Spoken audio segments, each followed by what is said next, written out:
Baik, Assalamualaikum warahmatullahi wabarakatuh. Sebelumnya, terima kasih kepada Ibu Fitriana selaku dosen pengampu mata kuliah Ilmu Kesehatan Masyarakat yang telah memberikan kesempatan kepada kami untuk presentasi pada hari ini. Dan juga terima kasih untuk teman-teman yang hadir pada sesi presentasi kali ini. Kami dari kelompok 6 akan menjelaskan materi tentang kurang energi kronik pada ibu hamil. Next. Sebelum itu, perkenalkan anggota kelompok kami, yaitu saya sendiri, Kinanti Rizky Putri, dengan NIM akhir 012, ada Nirmala Filda Agustin dengan NIM akhir 016, Ika Latifah Akmalia dengan NIM akhir 020, dan Kristi Kusuma 031, Afifah Rahmawati 044, dan Khoirunisa Hanifah dengan NIM 045. Materi selanjutnya akan dijelaskan oleh rekan saya.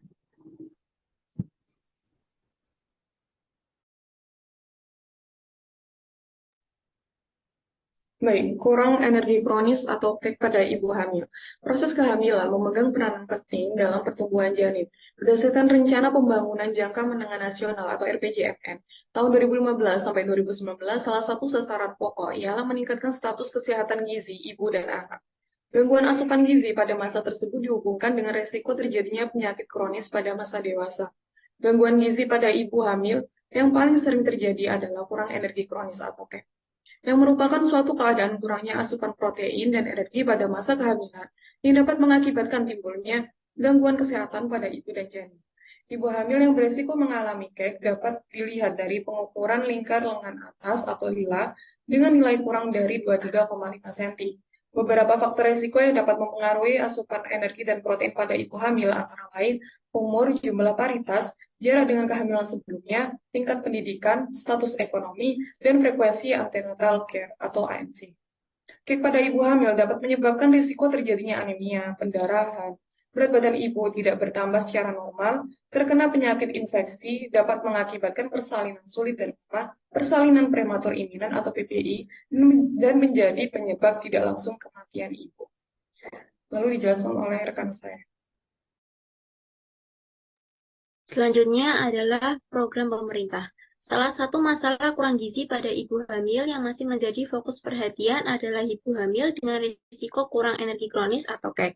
Hasil riset kesehatan dasar atau Riskesdas tahun 2018 menunjukkan proporsi KEK pada ibu hamil 15 hingga 49 tahun sebesar 17,3%. Salah satu program yang diselenggarakan oleh pemerintah untuk mengurangi angka ibu hamil dengan risiko kurang energi kronis atau KEK adalah pemberian makanan tambahan atau PMT dan diadakannya kelas ibu hamil di puskesmas. Berdasarkan definisi operasional yang tercantum dalam Renstra sebelum revisi, indikator persentase ibu hamil KEK yang mendapatkan MT adalah ibu hamil dengan lingkar lengan atas atau lila kurang dari 23,5 cm yang mendapat makanan tambahan. Pada tahun 2018, secara rata-rata nasional, cakupan ibu hamil KEK yang mendapat MT sudah melampaui target yang ditetapkan, yaitu 86,8% dari target 80%. Penentuan target ini sesuai Rencana Kerja Pemerintah atau RKP tahun 2018.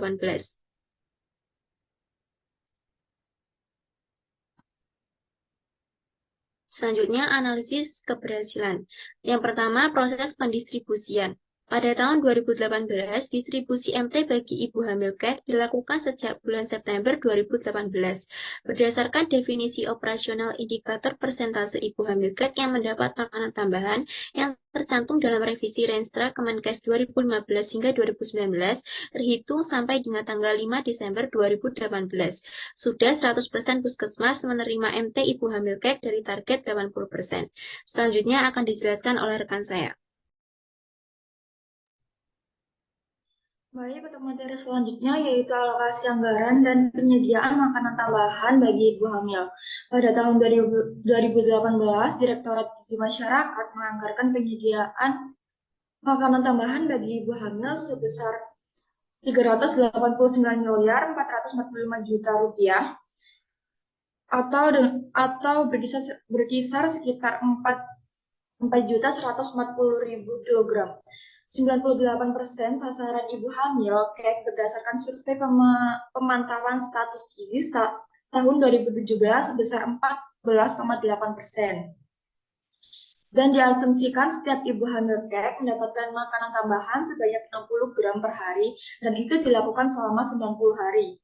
Penyediaan makanan tambahan ini dibagi menjadi dalam dua kategori, yaitu makanan tambahan ibu hamil kirim ke daerah sebanyak 555.000 kg untuk kurang lebih 658.335 ibu hamil kek, dan sisanya makanan tambahan bagi ibu hamil kek buffer stock.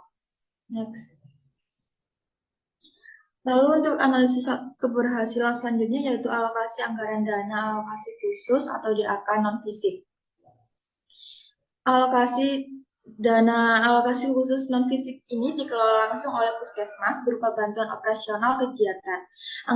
Anggaran tersebut dimanfaatkan untuk menyediakan makanan tambahan bagi ibu hamil yang mengalami kek dengan menggunakan bahan pangan lokal.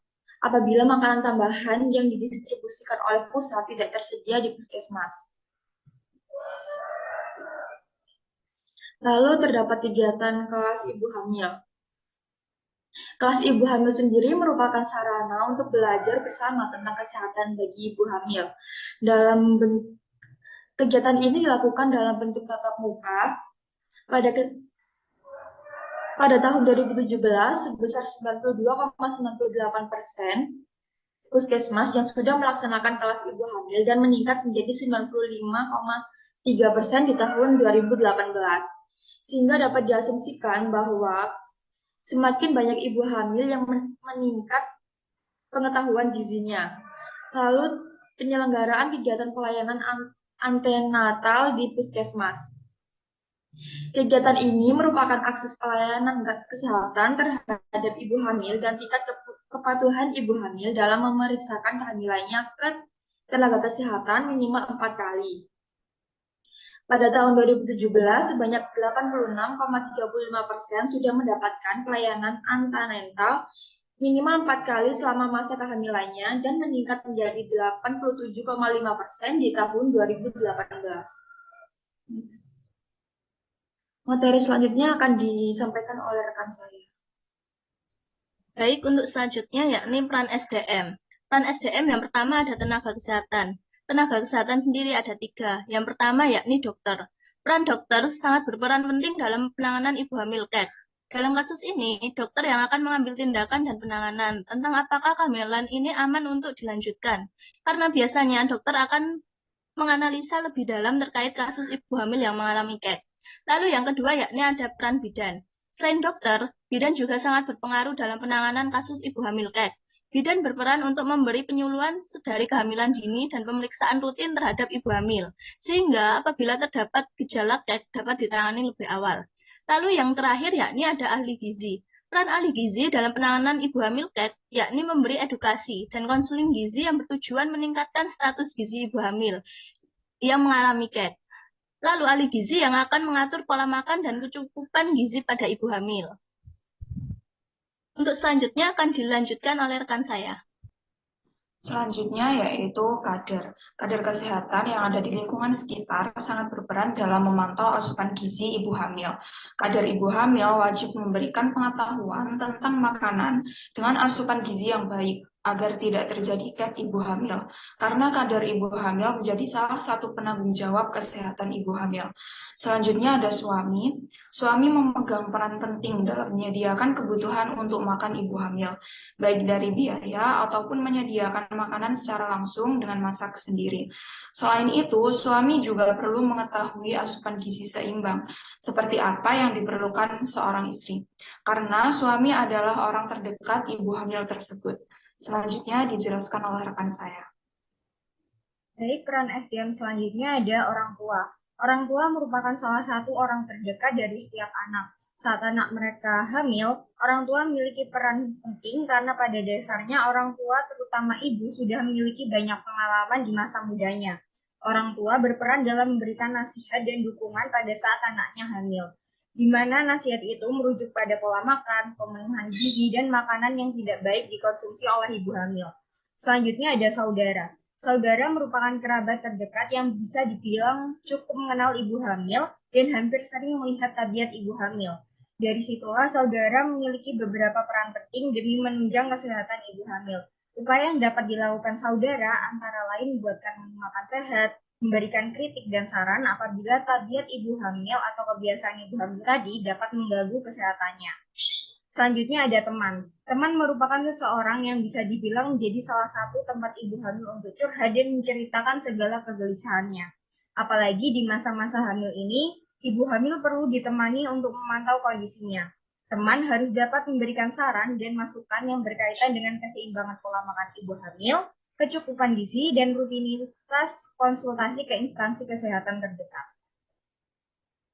Berikut ini ada daftar pustaka yang kelompok kami ambil.